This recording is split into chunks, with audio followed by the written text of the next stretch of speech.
Well, hey everyone out there, Ryan Catherwood at the University of Virginia today for another edition of Advancement Live.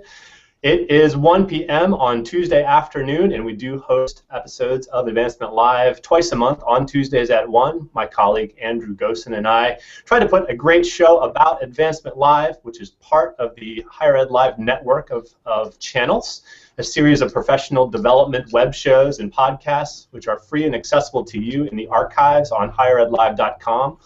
You can also find them on iTunes.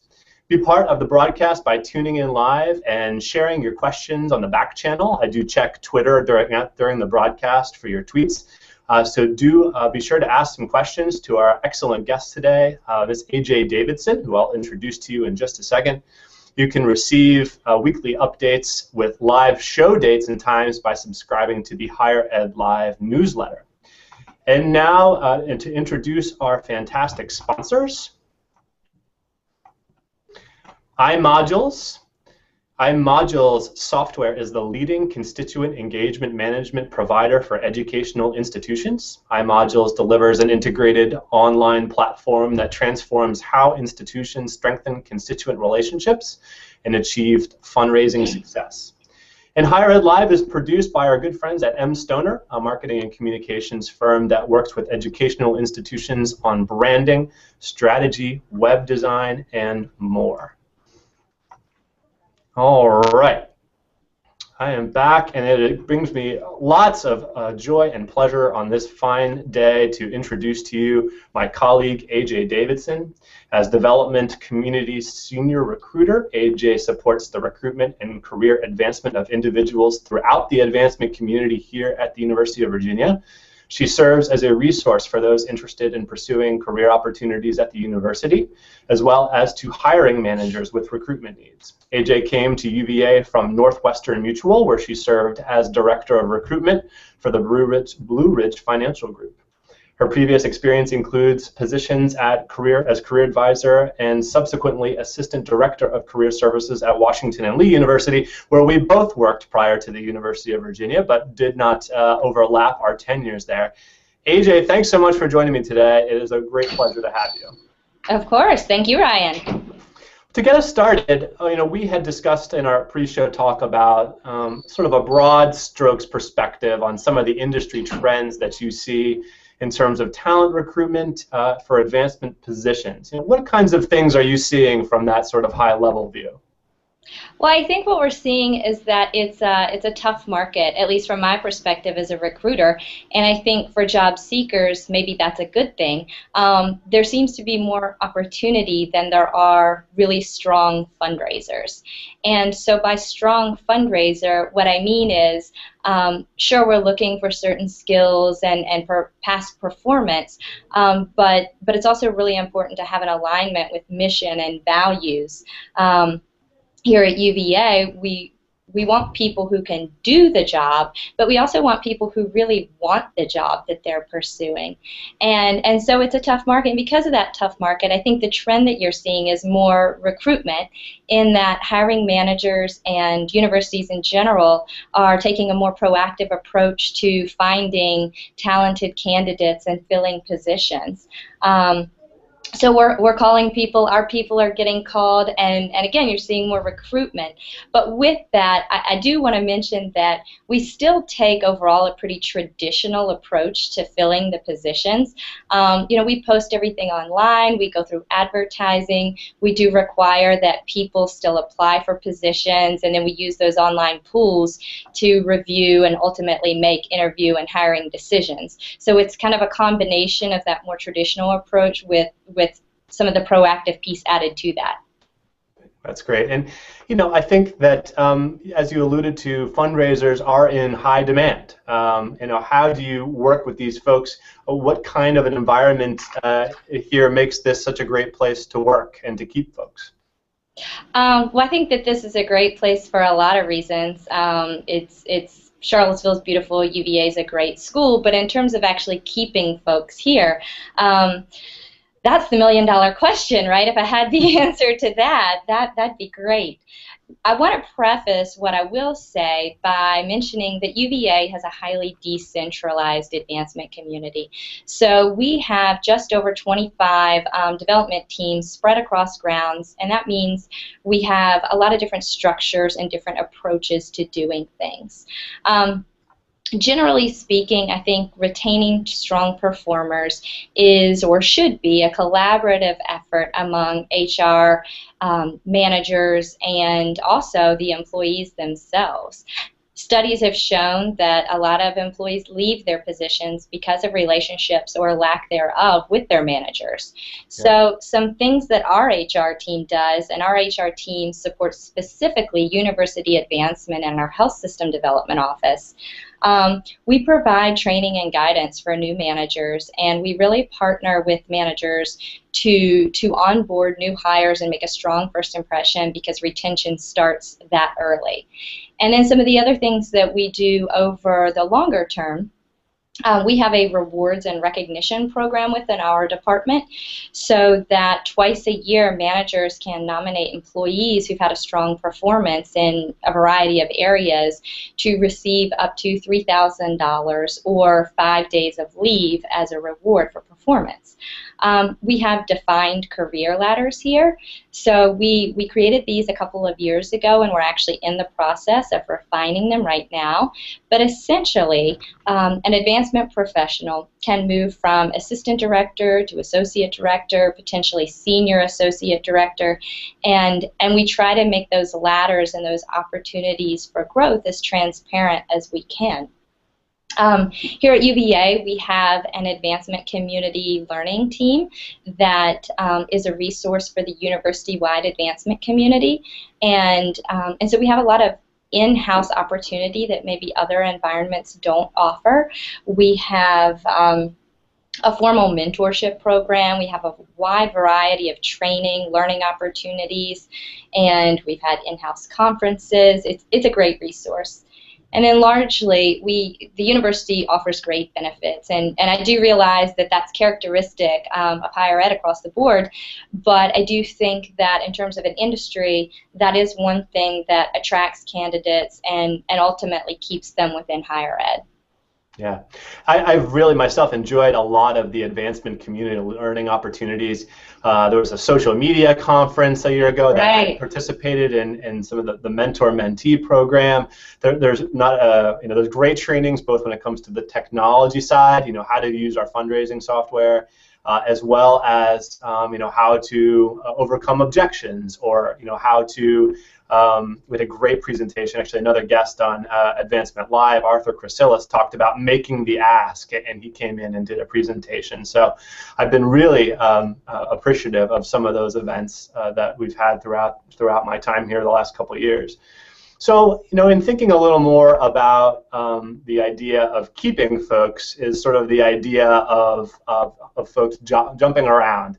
As you alluded to, there are lots of fundraising opportunities and perhaps not as many fundraisers. Mm-hmm. So why should an advancement pro hop to another opportunity, or why not, I guess? I think I lean towards the why not side of this. And not surprising. Yeah, it's not always a bad thing. I think I say that because of the reaction that I've seen from our managers here at UVA, which is, when they see too much job hopping as a trend, it really can be a red flag for them. But I think the key to that is the trend. We certainly understand that sometimes somebody finds themselves in a position that just isn't a good fit, or there's a change in leadership and it's time to make a move. Those things happen. But when people are fairly consistently changing jobs every 2 to 3 years, that's when I think they could potentially make themselves a bit less competitive here. We want to hire candidates that show commitment and loyalty and are likely to stay, but it's not the timing issue in and of itself that's always or necessarily the problem. Really, it seems difficult for advancement professionals to build and maintain strong relationships in a short period of time. And so for us, we tend to see in our most effective advancement professionals the ability to and success in staying somewhere for a little while and really building and maintaining some very strong relationships over the course of the time in any given role.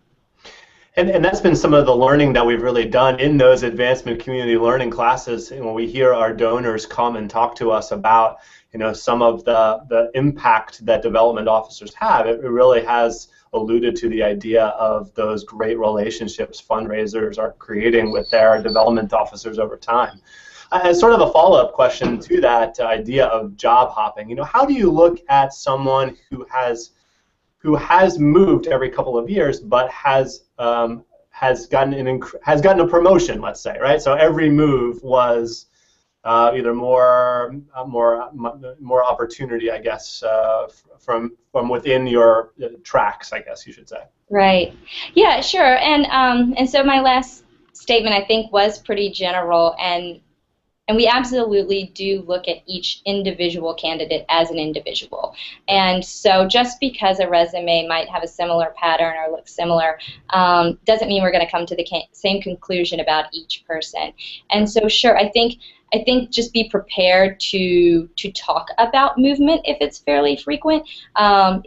If it's all in an upward trend in promotional opportunities, that's probably going to be a pretty easy and great conversation from both ends.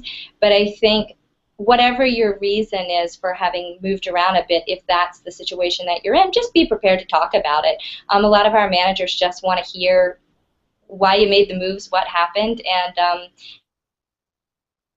a lot of times once they understand, then sure, we have a really strong candidate on our hands. That makes total sense. When you're looking at fundraising careers in higher education, can you talk about career paths in general? Perhaps not just at UVA, but out there. Is it likely to see an annual giving person move over to engagement, or a donor relations person get a job as a principal relationship officer? Is there a lateral movement, or are there much more sort of traditional paths? I think there are multiple paths. I think that the answer to your question is kind of a yes and a no. Generally speaking, I feel like people might start their careers in a role that could be donor relations, events, volunteer management, annual giving, or other gifts on a smaller level, and then ultimately decide where to go from there. Some might move from there to be major gift officers or principal gift officers. Some might aspire to lead a best-in-class annual giving program and take on managing a team of fundraisers. So yeah, I do think that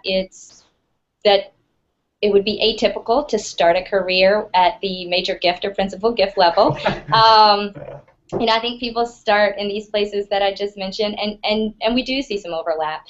We do see some people move from donor relations or engagement towards annual giving and ultimately major gifts. And we've seen people move from annual giving back to a role like donor relations, where maybe they realized they didn't like the frontline fundraising as much as they thought they would. So I don't think there's any one single career path, and yet I do think that there are career paths within advancement.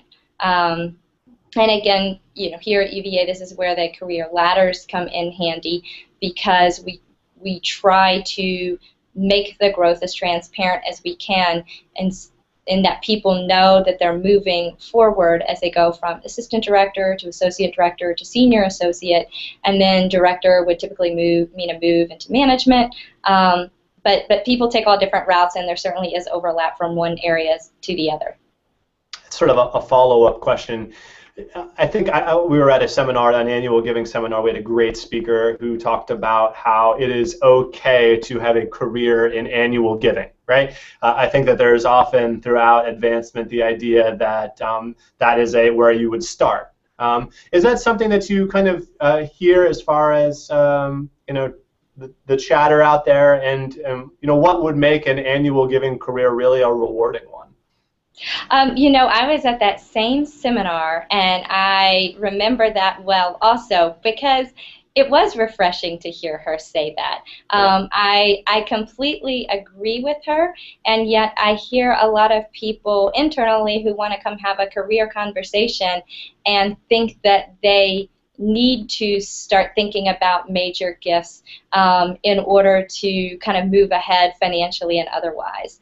And I don't think that's necessary. And I think that again, leading a team of annual giving officers or being an annual giving director in a decentralized community like ours, where you manage a small team and then serve as an expert or a leader to some of the satellite annual giving officers, could be very rewarding.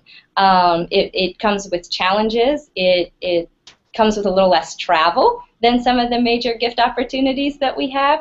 Right. So I was at the same seminar and thought that was great that she pointed that out, and often refer back to that as I'm talking with people about what their options are moving ahead. Very good. And you use the phrase career conversations, right? As you talk to folks, informational interviews, whatever you want to call them. Perhaps more for the internal population, you have career conversations, and the external, it's maybe an informational interview. What do you say to someone who wants to be a fundraiser, but doesn't have the opportunity in their history to ask for money in their current role? What should someone do? So the first thing that I always ask is why they want to be a fundraiser, and I'm looking for a well thought out and well articulated answer to that, and not because I want to push back or suggest that it isn't possible, but because I know that the managers moving forward are going to ask that question. And so I think to put some thought into this on the front end is always a good idea, and to be able to talk about what about fundraising is appealing to you is a great way to start this conversation.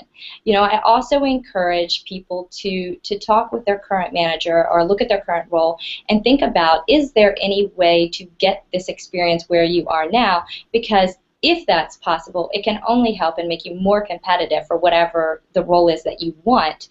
And then sometimes that's not possible, and that's fine. I think that whatever role you're in, it's always a good idea to think about ways in which you have delivered results and met or exceeded goals and expectations. Highlighting those things are always a good idea. I think you can think outside of work and think about, can you get experience making the ask by volunteering with your alma mater, or by spending time with a local nonprofit and doing it outside of the office.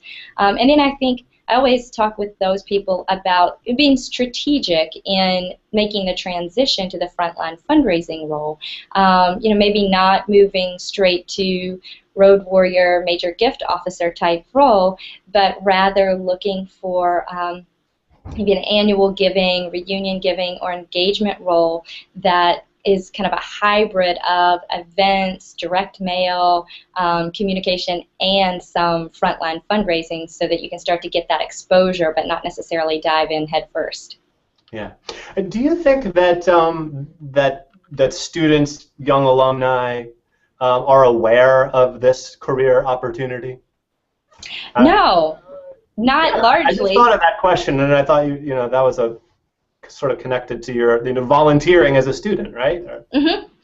Yeah, no, I think that the quick answer to that is no. I think there are a lot of students out there, and a lot of recent grads, and even a lot of professionals who aren't in this line of work that don't know that this is a profession with career paths and room for growth and opportunity. I think that it's a relatively young profession, and it's becoming more of one, and I think more recognized. But as you know, people don't go to school to study this or to become higher ed development officers, and so I think a lot of people don't know it's out here. And we're, as a recruiter, I'm always thinking about how to connect with our students or recent grads and help them learn about this as an option, because if it's work that they have interest in, there's one learning curve that's already taken care of, because we like to assume that they've had a good experience here and that they already love and are passionate about the university. Yeah. A couple questions popped into my head, but could you talk about how having graduated from one's alma mater will typically impact the decision? First, UVA, but then, at other institutions, there has to be an obvious advantage to a interested person when you have graduated from that institution. Is that true, or? No, it's certainly not a requirement by any means to have graduated from UVA to come work in development here. The most important thing is experience and being qualified for the job. If all those things are equal and we're talking to one candidate who went to school here and one who did not, then that person might have the advantage. But no, it's not a requirement. And we have a lot of really successful development officers who didn't go to school here, and they're great at what they do, and not just development officers, other roles within advancement as well. I think maybe early in one's career, so if somebody is thinking about starting out in this profession, that might be the point at which, being an alum is really most helpful. Because, as I said before, with students, it just eliminates one learning curve. So if this is where you're starting with your career and you already know this institution and you know the culture and the values and the language and the lingo, then not to say you just have to be taught development, because that's not an easy thing to teach, but at least you know part of what you're being asked to do in knowing the institution. Yeah. AJ, you do a lot of informational interviews, the sort of the conversations about career in our business. When you come across someone that you were like, boom, you could be really good, what does that look like? What have you heard, and what is that person like? That's a great question. I think that always depends on what position I've got in the back of my head that needs to be filled. But generally speaking, they would be someone who's a really good listener, who asks good questions and then listens and looks to get new information that they can use in their process. We talked about the strength of, or the importance of building strong relationships, and I think that you have to be a good listener to ultimately get to know people and be successful here in this type of work. We like people, or I like people who in those conversations are curious intellectually and otherwise. We are, after all, in education, and so I think that's important. I like to see evidence, hear stories about success in building and maintaining long-term relationships. I feel like I keep coming back to that, and yet it can't be said enough. That's a really important thing.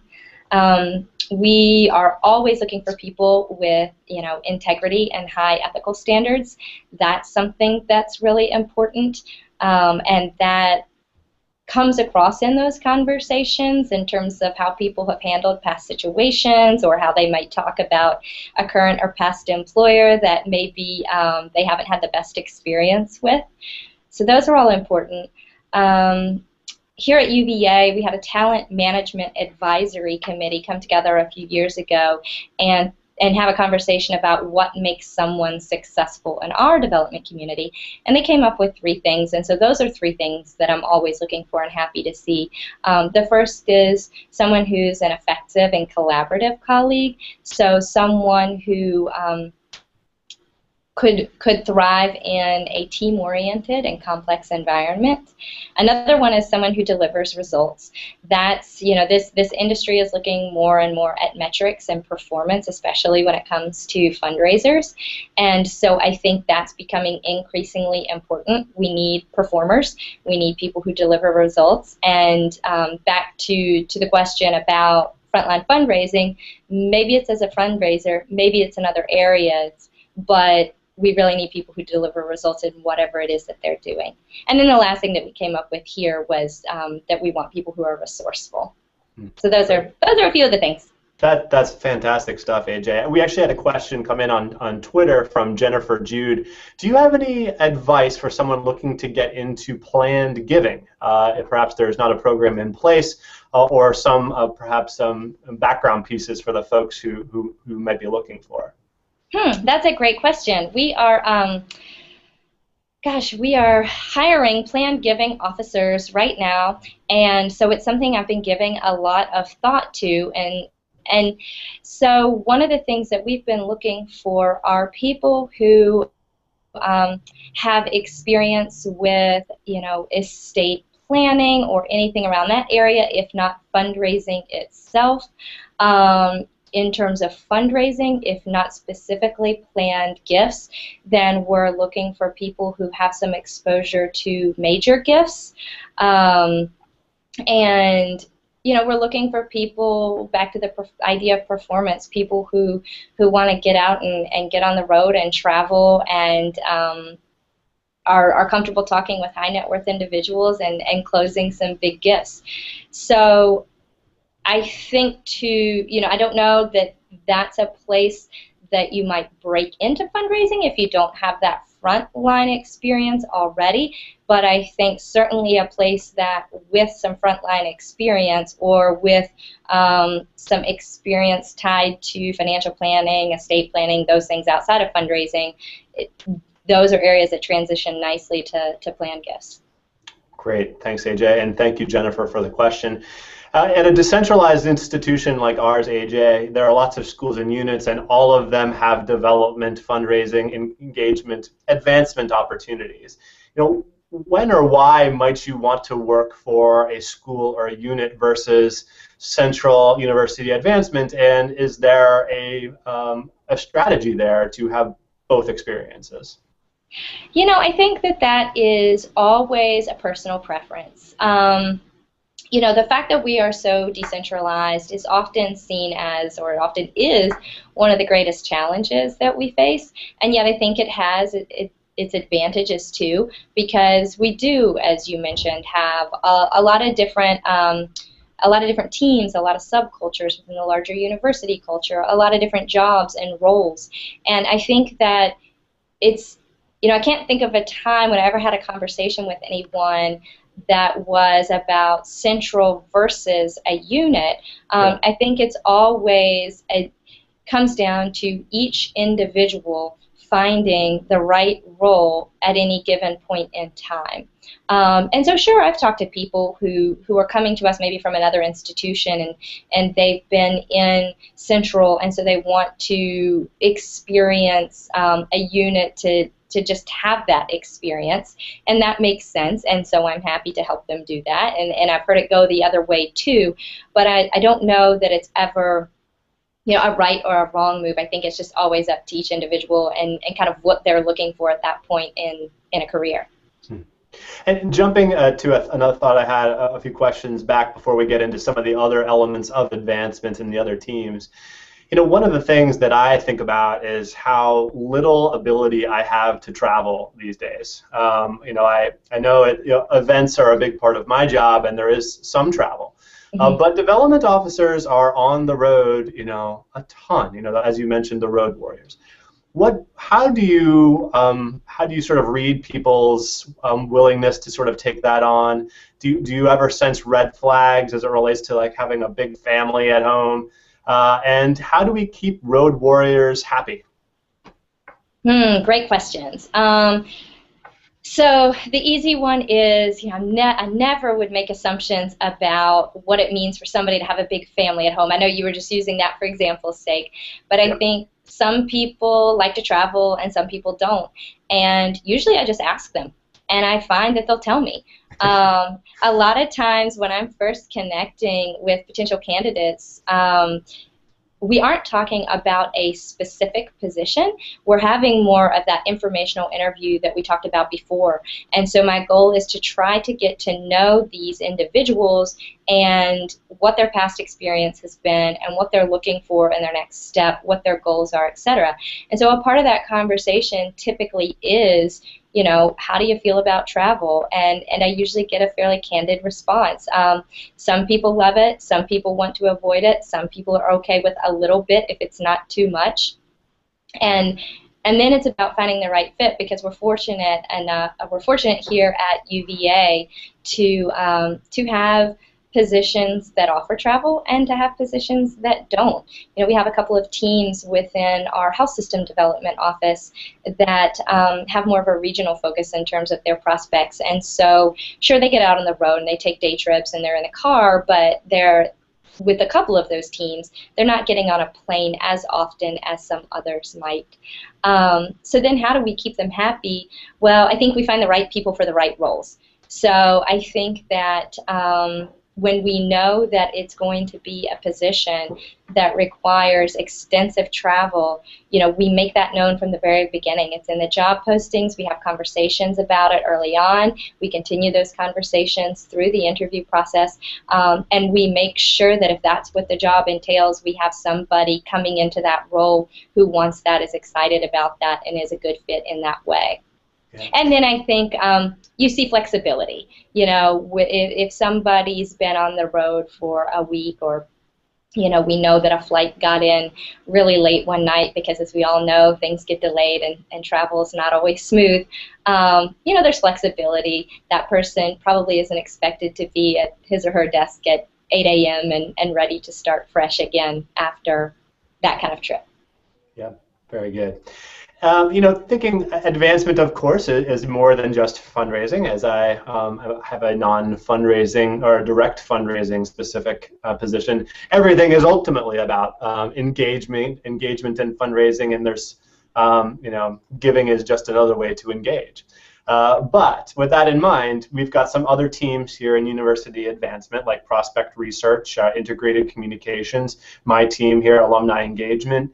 Do you have any thoughts about strategies for keeping those folks around or finding them? What in terms of maybe some fit? What makes a good fit for these positions? Yeah. So my first reaction to that is that in some ways it's no different than for the fundraising positions. So in terms of keeping them around, we don't have any incentive programs that are specific to fundraisers. Our rewards and recognition, our advancement community learning, those career ladders, all of that applies across the various roles that people might play. It's not necessarily fundraising specific.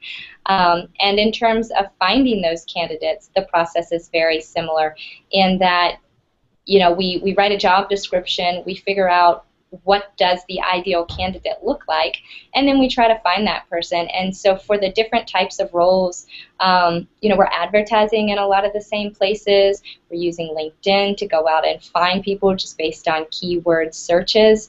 So while the roles absolutely are different, the processes are very similar because, as you said, we all are part of the same community.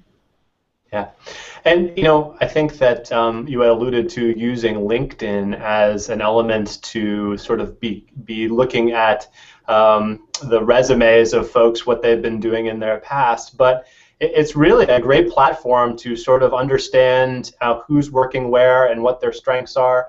Could you talk a little bit about how you see LinkedIn factoring into our current and future work, and do you keep up with players in our industry? Absolutely. I use LinkedIn a lot, and I have a lot of fun with it. So I use LinkedIn to research potential candidates. So that is a tool for me when we have a specific opening, and I want to, like I said, go out and use a keyword search and look for a very specific background. I use LinkedIn for more general research. I browse and look for backgrounds and professional histories that I think are interesting, and I try to connect with those people and see if they might just be open to a conversation. I use LinkedIn to just keep an eye on changes and things that are happening with people that I've met over the last few years.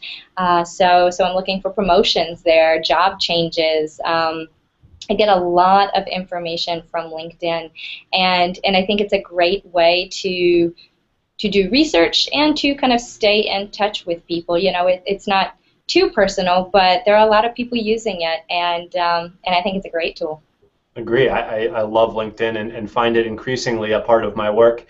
And I think you actually alluded to the idea of, the folks that have engaged with us before, expressed an interest. Do we actually sort of have a database for those folks, and we send newsletters, don't we, to keep them abreast of what we're up to? We do. So I maintain a database, and that is a combination of contacts that I might have gone out and researched, contacts who've gotten in touch with me to express an interest in the University of Virginia, whether now or in the future, contacts from informational interviews. So lots of different types of people in the database. And then you're exactly right. The main way in which I stay in touch with those people, because it's tough to do on an individual basis, is that I send a quarterly newsletter, and in that newsletter I share some updates about what's going on in the development community here at UVA. Have we made any big hires, changes in leadership, gifts that we want to highlight, new buildings, that sort of thing. And then I share the current openings so that people can see what we're looking for in terms of hiring at that time. Fantastic. And you, obviously we talked about the fact that you do a lot of informational interviews. Could you offer listeners out there, both live and in the future, a sense of what is going to impress AJ during an informational interview? Maybe what questions ought they be ready to answer? And what if you were to say, offer some tips on a successful interview with AJ, what might be? That's a good question. This is fun.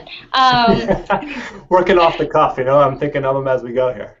So, the thing that really caught my ears, you said that what questions should they be prepared to answer? I really like it when people ask good questions. There you go. I do like to hear from people about their background, and as I said earlier in this conversation, kind of what's motivated them to reach out, what's prompting them to think about making a change. So those are the types of questions that I ask. They're pretty big picture and general, and then I really want to be as helpful as I can be to those who are interested in learning more about the university and exploring options. So I'm always hoping that people who I have scheduled informational interviews with come prepared with some questions and are curious about things that they don't know enough about yet, and so I really get more excited to answer the questions than to ask the questions. The other thing, back to the idea of being a good listener, I mentioned. So informational interviews are a lot of fun for me, but it's work too, and I think that along the lines of trying to be helpful, I hope that people are listening and following up on the advice that I do give in those one-on-one conversations. And so if they're connecting with others, sometimes that kind of trickles back to me. And so that's another thing, is that I'm looking for the good questions, the good listeners, and then people who take the information that they gather in these conversations to move forward with their job search or the process. It makes total sense that one of the things, or the biggest thing you might be looking for, is someone who is good at interviewing you during an informational interview, because that very much is how when you're working with a prospect or a donor, you're trying to learn what makes that person tick. And so someone who comes in not ready to find out about you and our work here at UVA, as opposed to looking for you to pose all the questions, that's definitely great advice. Last question, AJ, and thanks so much. You've been fantastic. You have a position in university advancement. You are not a fundraiser, but you are a important part of what we do here. Can you talk about a career like yours as in talent acquisition or recruitment, and some of the qualifications someone might need to have a job like yours? That's a good question. In coming into this role, I know that they were looking for someone with previous recruiting experience. So as you pointed out, I myself have not been a fundraiser. I don't have that experience. I had experience in higher ed, and I had experience with recruitment, and then development and fundraising was the real learning curve for me. That's not always the background of people who are successful in this type of work. I can think of peer institutions where they have people similar to me that came from recruiting, and I can also think of peer institutions where their recruiter or head of talent acquisition or whatever the title might be was a fundraiser and made the transition to working to recruit other fundraisers or advancement professionals. And I've seen it be really successful both ways. So like any position, I think it always depends on what an institution or a manager is looking for in a candidate at that time. But I would think both the fundraising piece and the previous recruitment or experience with working with careers in general could both be backgrounds that would make someone well suited for work like this. Yeah, love it. Well, that sounds like a wonderful place to stop. Thank you so much, AJ, for the insights you have on working here at Advancement at the University of Virginia.